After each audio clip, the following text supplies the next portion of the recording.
Hello दोस्तों, आपको हमारी यूट्यूब चैनल एम ए ज्ञान स्टडी में स्वागत है। तो चलिए हम आज के प्रश्न को स्टार्ट करते हैं। और आज का जो प्रश्न बनेगा वो वन्य समाज और उपनिवेशवाद से बनेगा। और यह जो प्रश्न है आपके एग्ज़ाम के लिए बहुत ही महत्वपूर्ण प्रश्न है। तो चलिए देखते रहिए नोट्स को। तो चलिए पहला प्रश्न हम देख सकते हैं, कह रहा है आदिवासी। आदिवासी क्या होते हैं?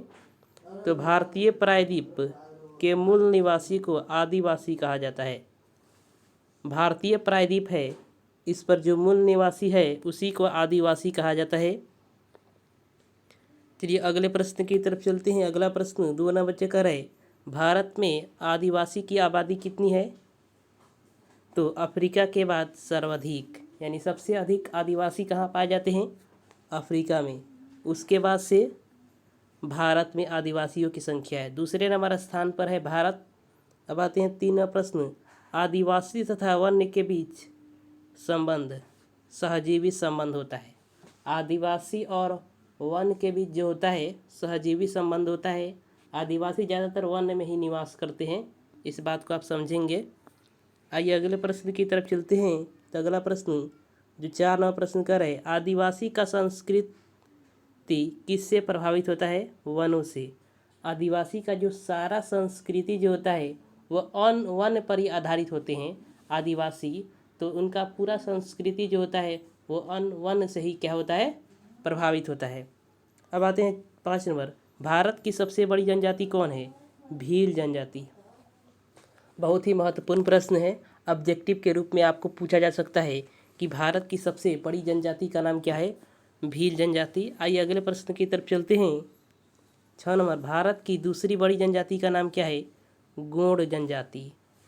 पहली जनजाति का नाम है भील जनजाति और दूसरी जनजाति का नाम है गोंड जनजाति। और 7 नंबर प्रश्न का भारत की तीसरी बड़ी जनजाति का नाम क्या है? संथाल जनजाति। तो सबसे बड़ी जनजाति भील जनजाति, दूसरी बड़ी जनजाति गोंड जनजाति और तीसरी बड़ी जनजाति जो है वो संथाल जनजाति है। आइए अगले प्रश्न की तरफ चलते हैं। बिहार में सबसे ज़्यादा किस जनजाति का निवास है? संथाल जनजाति। अगर पूछ दे कि बिहार में सबसे अधिक कौन सी जनजाति पाई जाती है तो आप याद रखेंगे कि संथाल जनजाति जो है बिहार में सबसे अधिक मात्रा में पाई जाती है। आइए अगले प्रश्न की तरफ चलते हैं। 9 नंबर, 18वीं शताब्दी के अंत तक आदिवासी अपने जीविकोपार्जन के लिए किसका उपयोग करते थे? यानी 18वीं शताब्दी के अंत तक आदिवासी किस पर निर्भर थे, इस बात को पूछा जा रहा था। तो वन संपदा का इस्तेमाल करते थे, यानी वन पर ही निर्भर थे आदिवासी 18वीं शताब्दी तक। अब आते हैं अगला प्रश्न जो है 10 नंबर, 18वीं शताब्दी में वन्य समाज किस में विभक्त था? कबीलों में विभक्त था। 18वीं शताब्दी में वन्य समाज जो था वो किस में विभक्त था? अगर पूछा जाए तो आप लिखेंगे कि कबीलों में विभक्त था। अब कबीलों का गठन कौन करता था? मुखिया। कबीलों के लिए एक मुखिया होता था जो उसका गठन करने का कार्य करता था। अब आइए अगले प्रश्न की तरफ चलते हैं। 12 नंबर जो प्रश्न, आदिवासी की अभी रुचि किस में थी? आदिवासी की रुचि जो थी नृत्य करने में, गाना गाने में और शिकार करने में उनकी अभिरुचि बनी रही थी। तो आइए 13 नंबर प्रश्न है, आदिवासी का मुख्य त्यौहार क्या था? सरहुल। सरहुल जो था आदिवासी का मुख्य त्यौहार था। अब आदिवासी किस विधि से खेती करते थे? घुमंतु। अगर एक जगह वो खेती नहीं करते थे, कहीं कहीं खेती करते थे और झूम की या पोड़ू विधि से खेती करते थे। तो वे एक जगह खेती नहीं करते थे, कहीं कहीं खेती करते थे, वनों को काट काट कर करते थे। अभी प्रश्न 15 नंबर का है, वन सेवा की स्थापना कब तथा किसने किया था? सन 1864 में जर्मन वन ने किया था। अब आइए, तो वन सेवा की स्थापना करने का श्रेय जाता है 1864 ईस्वी में जर्मन वन विशेषज्ञ डाइट्रीज वैडिस ने है, इन्होंने वन सेवा की स्थापना किया था। अब अगले प्रश्न की तरफ चलते हैं।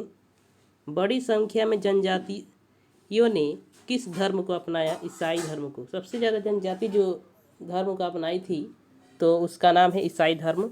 अब है भारतीय वन अधिनियम कब पारित हुआ? 1865 में भारतीय वन अधिनियम पारित हुआ था। अब आते हैं, कह रहा है कि 18 नंबर जो प्रश्न कर रहे कि पहाड़ी विद्रोह का नेता कौन था? तिलका मांझी। पहाड़ी विद्रोह का नेता तिलका मांझी थे। अब है जो 19 नंबर जो प्रश्न कर रहे, 19 नंबर जो प्रश्न कर रहे, पहाड़ी विद्रोह किसके विरोध हुआ? जमींदारों के राजस्व नीति के विरुद्ध। जमींदार जो थे उन अपना राज चलाते थे, इसके नीति जो थी इसके विरुद्ध हुआ था पहाड़ी विद्रोह, और इसका नेतृत्व किसने किया था? तिलका मांझी ने किया था। अब आते हैं अगला प्रश्न की तरफ।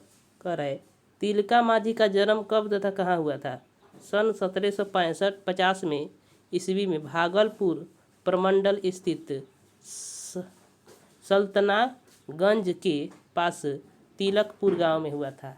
सल्तनागंज के पास तिलकपुर गांव में उनका जन्म हुआ था। भागलपुर प्रमंडल स्थित सल्तनागंज के पास तिलकपुर गांव में तिलका मांझी का जन्म हुआ था। आइए अगले प्रश्न की तरफ चलते हैं। 21 नंबर जो प्रश्न, तमार विद्रोह की संक्षिप्त विवरण दीजिए। तो तमार विद्रोह, यह विद्रोह सन 1789 ईस्वी में छोटा नागपुर के उराव जनजाति में ने जमींदारों के शोषण के खिलाफ किया गया था। जमींदारों के शोषण के खिलाफ जो यह विद्रोह किया गया था। तो आइए अगले प्रश्न की तरफ चलते हैं। प्रश्न को जल्दी जल्दी कर रहे हैं जिससे कि समय बचे। चेरो विद्रोह का संक्षिप्त जानकारी दीजिए। यह विद्रोह बिहार के पलामू क्षेत्र में भूषण सिंह के नेतृत्व में चेर जनजाति के लोगों ने सन 1800 ईस्वी को राजा के विरोध किया था। तो पलामू क्षेत्र में भूषण सिंह के नेतृत्व में, तो चेर विद्रोह किसके नेतृत्व में हुआ था? भूषण सिंह के नेतृत्व में। तो कहाँ हुआ था? बिहार के पलामू क्षेत्र में हुआ था। और चेर जनजाति के लोगों ने, किसने किया था? चेर जनजाति के लोगों ने किया था। किसके विरुद्ध? राजा के विरुद्ध किया था। चलिए अगले प्रश्न की तरफ चलते हैं। कर चुआर विद्रोह का संक्षिप्त जानकारी दीजिए। यह विद्रोह काड़नगढ़ का रानी शिरोमणि के नेतृत्व में अंग्रेजों के लगान व्यवस्था के खिलाफ हुआ था। अंग्रेजों की लगान व्यवस्था थी उसके खिलाफ हुआ था यह विद्रोह। और किसके नेतृत्व में? रानी शिरोमणि के नेतृत्व में। और कहाँ हुआ था? काड़नगढ़ का विद्रोह था, चुआर विद्रोह। अब आते हैं अगला प्रश्न की तरफ। 24 नंबर, हो विद्रोह कब तथा कहाँ हुआ था? यह सन 1820 से 21 ईस्वी तक चला था। ईस्वी में छोटा नागपुर के जिले सिंहभूम में हुआ था। सिंहभूम। 25 नंबर प्रश्न का है, कोल विद्रोह की संक्षिप्त जानकारी दीजिए। इस विद्रोह को शुरुआत छोटा नागपुर क्षेत्र में मुड़ा, उराव एवं अन्य जनजातियों के द्वारा सन 1831 ईस्वी में हुआ था। अब आइए कह रहे यह विद्रोह छोटा नागपुर में हुआ था और मुंडा, उराव और अन्य जनजातियों द्वारा, मुंडा, उराव जनजाति के द्वारा यह विद्रोह हुआ था, कोल विद्रोह। अब आते हैं अगला प्रश्न कर रहे, गैर आदिवासी कौन थे? दिकू। कोल विद्रोह में कितने लोग मारे गए? 800 से 1000 लोग मारे गए। इसमें विद्रोह होता था, उसमें लोग भी मारे जाते थे। भूमिज विद्रोह कब तथा किसके नेतृत्व में हुआ? तो 1832 ईस्वी में बीरभूम के जमींदार के पुत्र गंगा नारायण के नेतृत्व में यह भूमिज विद्रोह हुआ था। अब कह रहा है अगला प्रश्न, गंगा नारायण को इतिहास में क्या कहा जाता है? हंगामा। हंगामा के नाम से जाना जाता है गंगा नारायण को इतिहास में। तो चलिए दोस्तों, यही हमारे प्रश्न समाप्त होते हैं। अगले प्रश्न के साथ आपको अगले वीडियो मिलते हैं। तब तक के लिए धन्यवाद। अगर वीडियो अच्छी लगी है तो चैनल को सब्सक्राइब कर दें और वीडियो को लाइक कर दें।